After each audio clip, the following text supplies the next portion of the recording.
It's Adam Lambert hanging out with Mikey on the Random 30. Just don't give up. I am walking it out. Please don't give in. I'll let you. Hi. Hey, Adam, how are you, man? I'm good. How are you doing? Yeah, great. Nice to talk to you again. Yeah, you too. Whereabouts are you in the world at the moment? I'm at home in LA. Yeah, nice. Yeah. Yeah, cool, man. You keeping like busy, kind of relaxed as well? Yeah, I mean, it's pretty chilled out here. I mean, obviously nothing's open, nothing's happening. I'm keeping as busy as possible, but it's obviously not the same as traveling the world. Yeah. How have you coped through it all there in America? I mean, we're hearing the stories here in Australia that, I mean, it's so sad and it's so horrible, but as an artist, not being able to go on stage and tour and do the things you like, the extra things you really want to do. How have you coped through that? Oh, I mean, I've been trying to stay busy with creative projects, to be honest. Yeah. Like that, staying busy and coming up with ideas and executing them is that keeps me going. Yeah. So I've been writing a lot of music. I'm actually developing a musical. Yes. Which is going to be really fun. So I'm writing for that. I'm writing for all sorts of things. And I actually got really into video games. Are you really? Yeah, it's so random because I never would have thought that would be something I'd be into, but it's just a great way to kind of keep your brain moving, and it eats a lot of time and it's fun. What are you playing at the moment, video game wise? I got really into Assassin's Creed on Xbox. Yes. So am I. And I also just bought an Oculus, the VR headset, the wireless one. Yep. And there's some really cool stuff on that too. So it's just stuff to keep me busy, which is good. Nice. And thank God that marijuana is legal in California, because oh wow, that really helps pass the time as well. I love the honesty. I mean, I've got a list of things here that you've been doing at the moment, and you mentioned it before, but let's talk about it. The musical. Writing a musical. Did you ever think you'd be writing a musical? Because that's a bit different for you, isn't it? Well, that's my original background. I come from the musical theater. I grew up doing musicals. I worked in musical theater all through my 20s before auditioning for American Idol. So it's actually kind of, it's been 10 years since I've done anything in that space. But, I think creating a musical kind of combines everything that I've done. Like, I know that world, but now I also know songwriting and putting together music, and we're kind of approaching it that way. It's not going to sound like a musical. It's going to be sort of a pop rock thing. Yeah. And would it have a lot of cast? Was it like what's the story behind the musical? I'm not going to tell you yet. It's just sort of like, I haven't done the big unveiling. It's about a real life person that you might not have ever heard of. That's all I'm going to say. Okay. Wow. All right.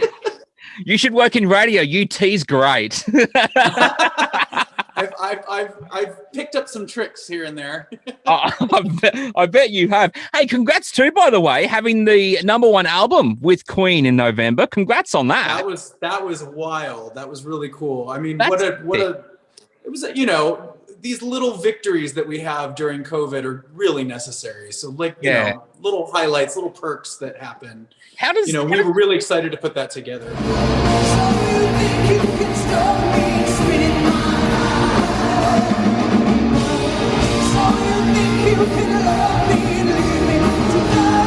And how does that make you feel? And when we last spoke, which surprisingly was a year ago, I can't believe how fast it's gone, just after you did Firefight here in Australia. And we spoke just after that. But how does that make you feel? Obviously not, Freddie Mercury, but doing it in your way. But then you get that #1 album. Like, for you personally to front Queen, how does that sit with you? It's been a dream. I mean, honestly, it's been really cool that it's been able to exist alongside of my own solo stuff too. I'm so spoiled that I get to do both things. And we, for example, going down on tour down under to you guys last year was such a thrill. I mean, we had the most killer audiences out there. I mean, everyone was having a great time. The weather was interesting. It was very rainy. I remember we got Sydney was a drenched. nightmare in Brisbane. We got totally drenched, but we had so much fun. And, Yeah. and being out there and looking out into the audience and everyone knowing the words to like every song. I mean, as a performer, that is like the most fun because the audience is completely on board and engaged with you. Yes. And it's just great. It's great to see Brian and Roger, who are rock legends, get up there and sort of relive their glory days and continue to have them. So it's great. And I love that we put together this album live around the world. We did that because we had to postpone all the touring we had planned for this last year. So it was sort of something that kind of came out of that, which is much like why I'm doing my concert on my birthday, is to kind of say, hey, I didn't get to tour Velvet, my last album, because of COVID-19. So this is sort of, in some small way, the next best thing. Yeah, I think it is. I guess that's a lot of the ways that a lot of artists have gone. Is just, you know what, we can't be on stage in person, but let's go virtual world.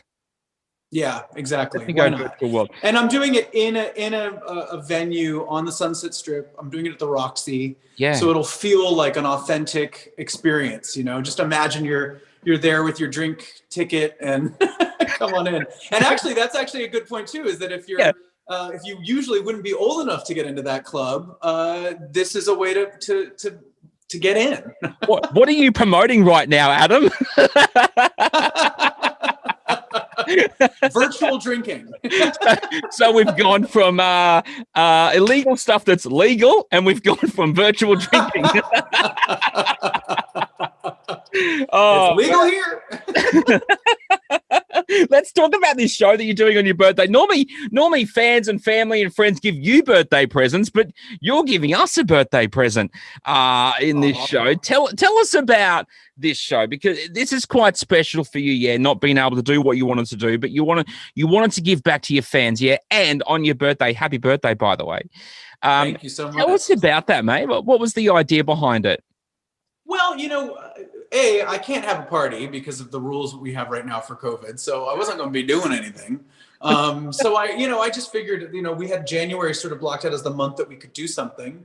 And so I picked my birthday. My fans every year for my birthday, they do something special. Yeah. A lot of times they donate to a charity in my name or something like that. So I'm also encouraging them to donate to the Feel Something Foundation, which is my charitable foundation. Yep. And then as sort of a gift back, I'm going to do this show. So, nice. It's going to be fun. And we're doing 2 shows. So anybody anywhere around the world can catch one of the 2. Yeah. And some people are even watching both. Why not? I mean, they could be both different. I mean, you might do something on show 1, but do something different on show 2. Who knows? I mean, I'm definitely going to change outfits. So you can look forward to what I'm going to wear. How many outfits are you planning? I haven't put it all together yet. We're going to get in rehearsal later this week, and I'll figure that part out. First and foremost, I got to get the songs ready because it's been a minute. So. And are you obviously going to be doing Velvet songs? It's down in the dirt, we ain't going away. Absolutely. And your older stuff, like What Do You Want From Me and all that as well, and maybe Queen? Yeah, it's definitely, it's my favorites, fan favorites, the newer stuff. Yeah. I'll definitely be giving you a little Queen moment. Nice. Yeah, it's sort of, it's hard because, in an hour and 20 minutes, like there's so much that I wanted to do and I have to kind of pick what's the best thing to do. Yeah. So, at some point when I get back out on tour again, in person, there's a handful of songs from albums from the past that I've never performed live. Right. So why is that? Just because you do your singles when you're doing your promo, and then you do the favorites, and then there's these random obscure tracks that don't get performed just for one reason or another. So at some point I want to touch on all these songs that fans know that I've never done. Nice. Yeah. I love the sound of that. How do you make it different? Because I mean, you've got obviously a name for yourself, but obviously the name too with Queen. But when you go on stage as a solo artist, how do you go, this is the Adam Lambert show, and not someone in the audience going, oh yeah, this is the guy that's also in Queen? How do you make it separate? This goes, I'm just Adam Lambert right now. How do you separate that? What do you do? Well, I'm always Adam. I mean, I'm always me. Even when I'm doing the Queen stuff. But I think it's sort of implied, with this stuff. This is music that I've put out. It's original music. Yeah. A lot of which I co-wrote. So it's stuff from my creativity and my mind. It's not living within the frame of something that you already know.